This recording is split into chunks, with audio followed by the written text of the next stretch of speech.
এটা কিভাবে সম্ভব? স্বামী আছে, আপনার স্বামী নাকি প্রবাসে থাকে, তবে কিরকম বিয়ে করলেন? তাকে কি ডিভোর্স দিয়েছেন? আপনার সেই স্বামীকে কি ডিভোর্স দিয়েছেন? না, দেওয়া হয়নি।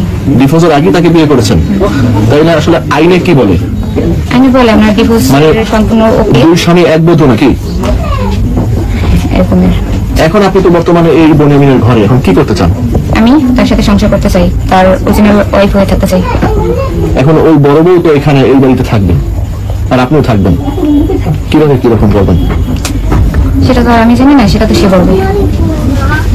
তো এই বনিয়ামিনের বড় বউ এখন যে এই ছোট বউ নিয়ে আসছে, আসলে আপনার মন্তব্যকে আপনি কি করতে চাচ্ছেন? আমি চাই আমার স্বামী আমার দাঁড়িয়ে থাকুক, আমার স্বামীর বাক আমি কাউরে দেবো না। আমার স্বামী 3 বছর ধরে সংসার করছি, পারবো না, ইয়াঙ্গের খাবার লাগে আমি পারবো না,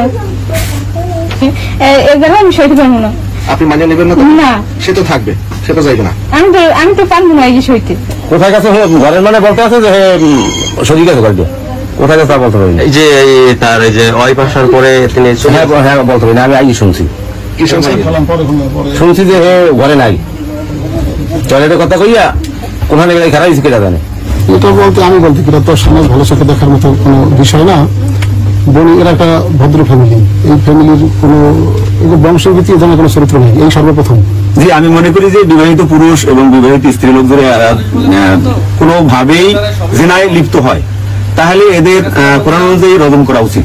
এখানে আমরা মনে করি যে কোনো কারো স্ত্রী যদি তালাক দেয়, তালাক দেওয়ার 3 মাস 10 দিন হয়, এরপরে অন্য কারো কাছে বিবাহ বন্ধনে আবদ্ধ হইতে পারে। এর আগে পারা সম্ভব না, ইসলামী আইনে বা কোরআন হাদিস মোতাবেক হয় না। কিন্তু এরা এই যে মেয়েটা, লামিয়া মেয়েটা, এর স্বামীর কাছ থেকে ডিভোর্স হয় না হওয়া অবস্থায় যে আর একজন ছেলের সাথে, সে ছেলেটাও বিবাহিত, এর সাথে যে গেছে, এটা আসলে জেনার কাতারে পড়ে। তো আমি মনে করি ইসলামী আইন অনুযায়ী এদের রজম করা উচিত। তো বাংলাদেশে যদি ইসলামী আইন বাস্তবায়ন হয় আর এরকম একটা দৃষ্টান্তমূলক শাস্তি এদের দেওয়া হয়, তো অন্য কোনো মানুষ এরকম একজনের বউ আরেকজনের নিয়ে যাওয়ার সুযোগ পাইবে না বা সাহসও পাবে না। এই বলে আমার বক্তব্য শেষ করলাম। আমি মাত্র বাজারে এলাম, এই মাত্র শুনি নাই, আমি না জানলে কত দূর আগুনে পড়বো।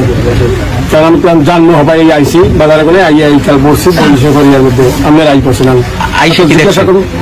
আইসা লোক পাশে লাগে বাইরে গেছে, এই কোনো জানি কিন্তু এরা শুনছি, কিন্তু এই হবে বাস্তবিক বাইরে দেখলাম হয়েছে। আসলে এই বিষয়ে আপনি প্রশাসনকে অবগত করবেন কিনা? না, প্রশাসনকে আমি জানি না, অবগত করুন কারণ যানবাহন কিভাবে কে করে, আর এরা তো গার্জিয়ান বলে নাই, আর ওই মেয়ের পক্ষকে বলে নাই বলে কথা, তো এদের দ্বারা সবই সম্ভব। ঠিক আছে।